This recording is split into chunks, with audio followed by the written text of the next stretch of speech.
Good morning and welcome to News Flow TV 247.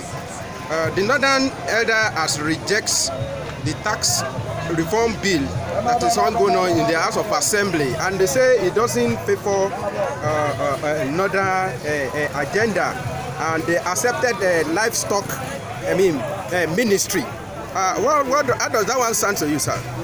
Well, we have always had the issue of turning down reforms that will transform Nigeria by this region always, and I think to an extent the southern senators or the southern politicians need to take a very decisive stand towards stabilizing Nigeria, irrespective of whether they are having any form of rejection from the north or from or any of the traditional rulers from that place. The reason why Nigeria have never moved forward to an extent is because of the position of northern leaders, mostly on issues that has to do with national development. This is one. The North, they are not talking about why everybody should be sharing the federal allocation, and the South should be collecting more, because the South are the ones who are making sure that this country runs efficiently and sufficiently, given the resources that is coming from the southern part of the country. But when it comes to how things can be normalized and when people should be able to feel justice, we don't see the North, trying to support the South, but they're only interested in, how they want to accumulate everything because they feel that they control the Senate, they control the lower house, and they have the large number. They can do and undo, and nobody can. Any bill that's been thrown, they will shut it down, unless the one that's on their favor. But this is a clear message to the southern politicians. Of course, they should understand that if this means that Nigeria should break away, let it be, because we cannot continue, to have water. And we are thirsty because we want to start. Okay, look at the issue of minimum wage. Okay. Do you know that some states in the north are viable? They can be able to pay. But they will come and one day and tell you, say there's nothing in the south, nothing in the north, nothing is happening. You cannot be able to do this because they are waiting. They have continuously used the sensibility of the south, to leverage on their nonchalant approach to national development. Now look at what is happening. Everything is being channeled for them. Everything has been given to them. They are the ones that have controlled this country more. They are the ones that have ruled this country more. They are the ones that have benefited more. They are the ones that is collecting 58% of the national revenue, and they are not contributing anything to the national level. So those who are contributing more at the national level have nothing to go home with. Imagine where the North is collecting 58% of the national revenue, and they're not bringing zero revenue to the national table. And see, when there are reforms like this, you see them bragging, you see them disturbing the political space. So for how long will we continue to do that? And I think that at this point, Tinubu should actually look inwards and know what to do at this particular time. And of course, it looks at the southern politicians, legislators, senators, and House of Rep members. They have this cowardish understanding approach when it comes to the North. The North can easily shut them down. There should be level of resistance, in all these things, and that is why every time they feel relaxed, that after all, at the end of the day, things will be allocated to them. They said the necessity is the mother of invention. The North should be able to look inwards and see how they can be able to generate revenue on their own. Yes, and that is why the only way to dismantle this cankerworm that has eaten this country deep is to embark on regionalism, embark on serious restructuring, where every zone, every state, every local government will be autonomous. Let every community control their resources and contribute to the country and contribute to the as simple as that.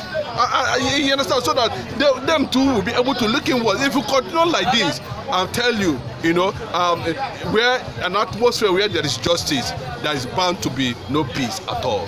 For almost a week now, the Northerners have been complaining about the blackouts in their area, and we hear that it's as a result of some hoodlum destroying their source of power, Siroro Dam at Kaduna, and they are now giving Mr. President 48 hours to restore the thing or else. What do you think is happening?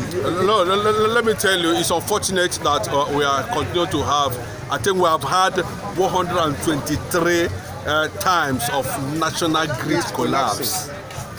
So it tells you a lot. Most of the things you see there as in equipment has been outdated. Most of them are over 100 years, 50 years or thereabout, 30 years or thereabout. You know, they are no longer functional. So it tells you the corrupt in the power sector. It tells you how nonchalant the federal government has been in trying to pursue legitimacy, relevance, objectivity in trying to restore Nigeria back to 24 hours electricity. The government are not serious, so we cannot basically say that because hoodlums invaded a particular place and caused damage, and that is why the whole region, including some part of the east and south has been in darkness. That is not acceptable. It tells you that the government are not active in that direction. So we cannot blame it on the north. It is condemnable. It is quite condemnable, and it has been a kind of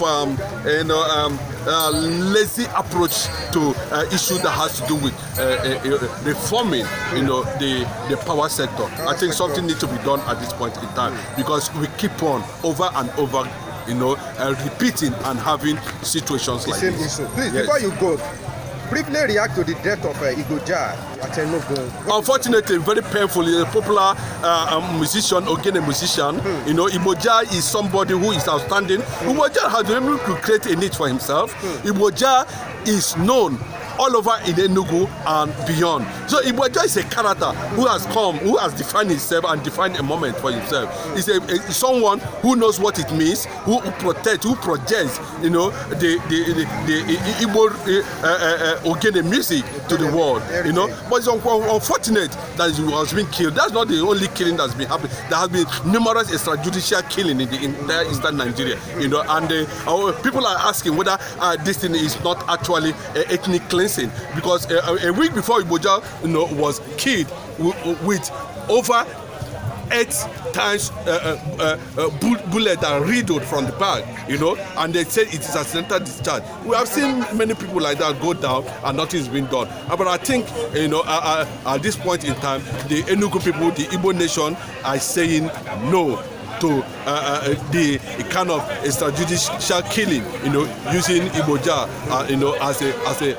as a reference point for government to come in and begin to check the excesses. That tells me also, that brings us back to the Nigerian police, and of course the Nigerian Police Commission and the disciplinary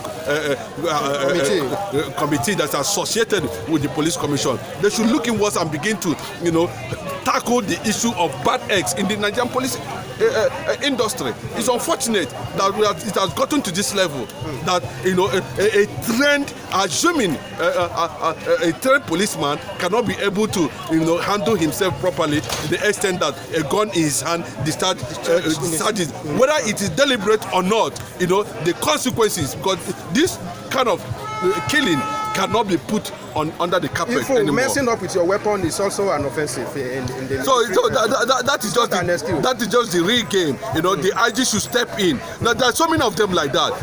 They believe that forget that if they legalize gun none of them will be alive. You understand? Because as you're killing somebody that have not committed any crime, somebody's already there, to bring you down. I think that will bring us a sign of a kind of sanity in the society, because a lot of people have been calling that everybody should legalize it, because this is one of the reasons why they are calling for the legalization of arms in Nigeria. But I know that Nigeria is not yet ripe for that. But at this point in time, the governor of Enugu State, Governor Mba, and of course the IG, the Commissioner of Police, in that state should be able to make sure that justice is done for Iboja. The man behind that thing has been arrested. Do you think it's enough? It's not. I think to appeal to the people of Enugu. No. He should go through the process and if the man is convicted, yes, you should face the consequences. Yes, and that is so that other people you know, who are also preparing for such a thing should be able to take a lead from there. Thank you very much.